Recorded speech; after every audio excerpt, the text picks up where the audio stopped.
old New York City shooting. 10 people got killed. If you don't know, we just gonna sum it up. An 18-year-old white boy went into a Tops grocery store and shot 10 people, a lot of them black, and he almost shot a white guy, but then he on camera apologized and was like, my bad, and left him. We finna break this down because the whole of America is outraged behind this. First and foremost, we need to understand that we can make a stance against hate and violence amongst each other without being angry and hateful ourselves. You don't have to be outraged because that means you have rage within yourself that you're expressing outwards. You can stand against hate and racism and violence and crime without having hate and anger within your heart or hating the people that do it, because the people that do it are not the cause. The cause is the mentality that a person has to be brought up with or presented around them subconsciously to even take on this identity. If I ain't lost you yet, stay with me. If we wish for these types of crimes to stop in our society, if we wish for this society to stop taking loving human being babies and transforming them within a short period of time into people capable of doing these types of crimes, hating another, murdering another,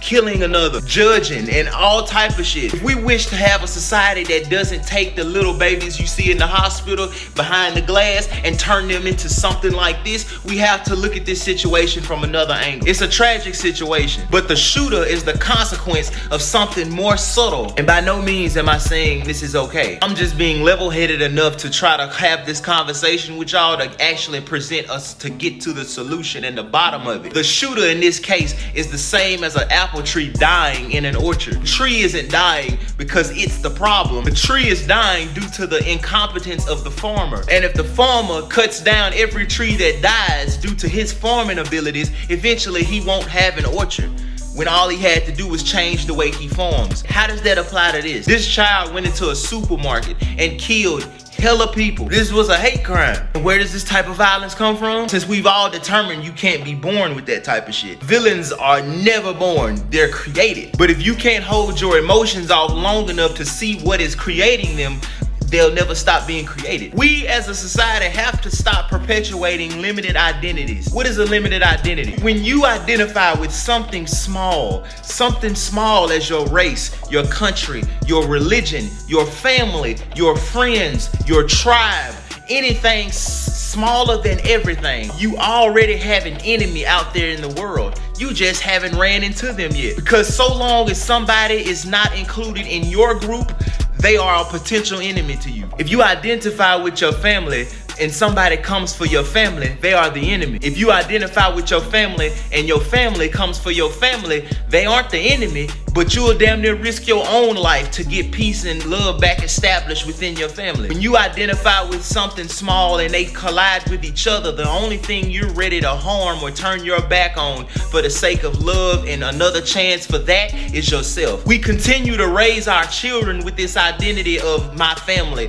Love your family more than you love everybody else. Love your friends more than you love everybody else. Love your race a little bit more than you love everybody else. Love your group and your country and your religion a little bit more than you love everybody else. This breeds selective love within each other. We have to use these types of tragedies in the world and learn from them, not just become angry about them. If we do not start looking at all life on the planet, if you can't identify with the cosmos, at least identify with the planet. If we don't look at all life on the planet as a part of ourselves, if we don't start showing our children how to love all life on the planet the same way you love your race, your country, your family, your friends, then we will keep raising children that grow up into politicians that only give a fuck about their little group. Then we will keep raising children that grow up to be police officers that shoot the shit out of one group of people, but be gentle with another. We'll keep raising individuals that love and cherish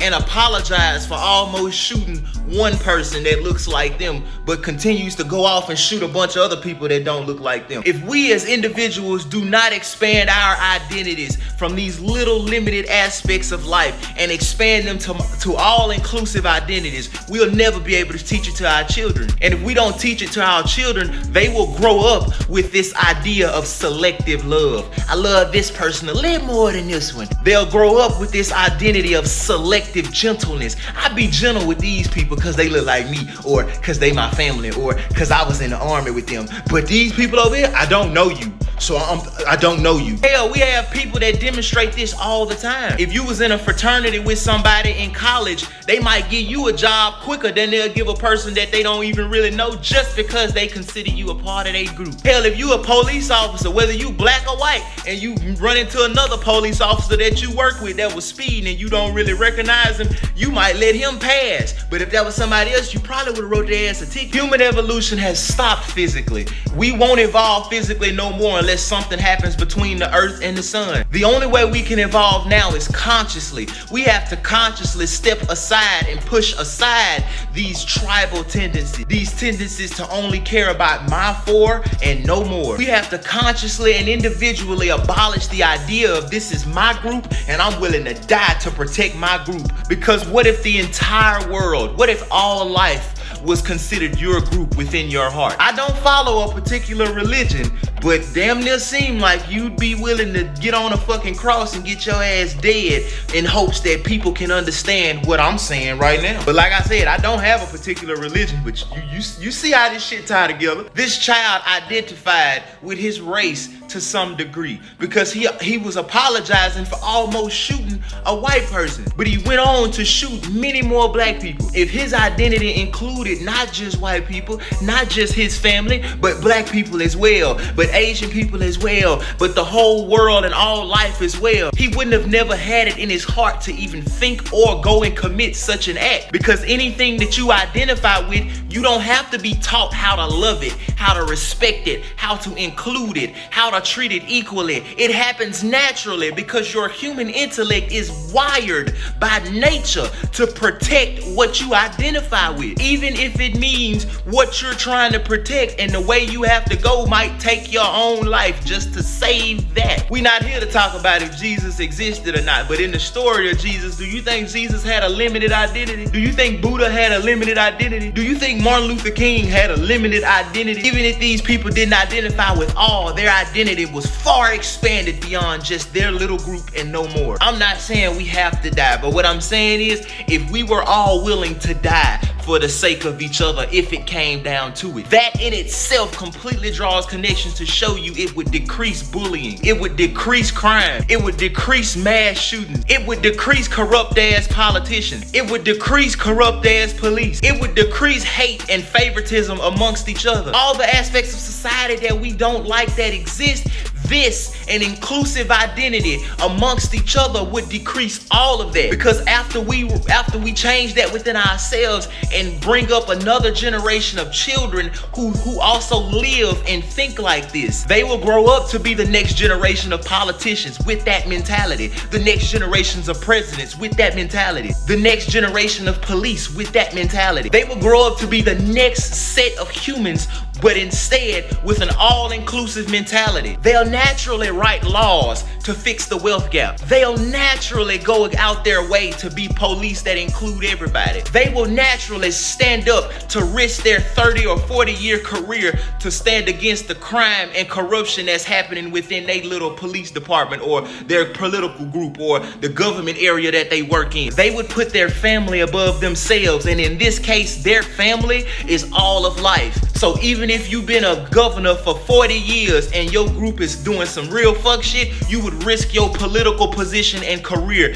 just to make a change and be the initiation into fixing that group in your area and your government that's doing fuck shit to all the other people. But it all starts with you individually changing yourself. Because if you don't change this within yourself, you can't give that to your children because it's not even something you live by. These gangs that kill each other's in the hoods, these racists, these mass shooters, these terrorists, all the shit that we hate that happens in the world today is a product of limited identity, because those that they stand against they don't include them as a part of their own. If we as individuals stand up and perpetuate this, no matter what it costs us individually, our kids will do the same. Even if they get took out, their kids will do the same. As a society today, it took a long time to fuck all this up. And the results of all this work we put in might not even happen in our lifetime. But does that mean we shouldn't start changing the way societies run or the way we are as individuals are conducting ourselves? When I'm talking to you, I'm changing you. All of these tragedies are signs that it's time for us as individuals to change. All of these tragedies that's happening is signs that it's time for us to consciously evolve